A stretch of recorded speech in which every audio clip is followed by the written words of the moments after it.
This year, more and more people are turning to electric vehicles, but charging those cars can be a challenge. Yeah, and that's why the state of Connecticut is continuing to build out its EV charging network.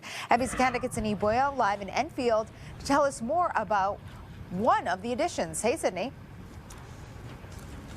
Guys, this is 8 chargers here. That's one area of 36 that the Department of Motor Vehicles is adding or has added already. Now, this is all part of a broader plan of installing electric vehicle charging throughout the state. It's something that the state believes in, and it's also something that private companies believe in as well.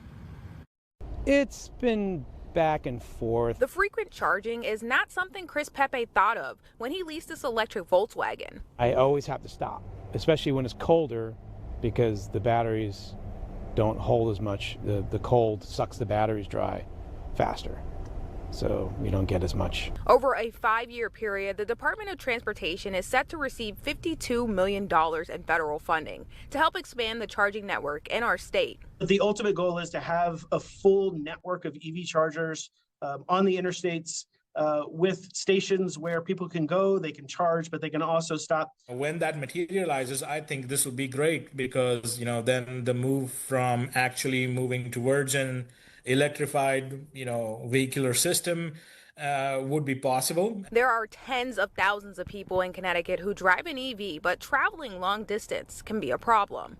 So we can always improve. There can always be more EV charging infrastructure. I think Connecticut has some fairly decent places around the state to be able to charge. This includes Tesla supercharging stations, businesses with 1 or 2 chargers, and now the new level 2 chargers being offered across 6 DMV locations. As long as they're the right EV stations, like this, for instance, Tesla is kind of like the equivalent of a level 3. You'll see charging stations like at libraries, but they're level 2 and they're useless.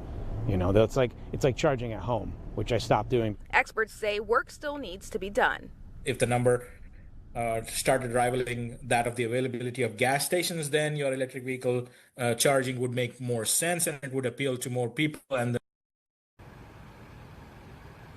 Now, the experts I talked to said they believe we are taking the steps in the right directions, but they do think that we're going to need more charging stations, and not just charging stations, but charging stations with the fastest chargers available at those stations to support the cars here in the state.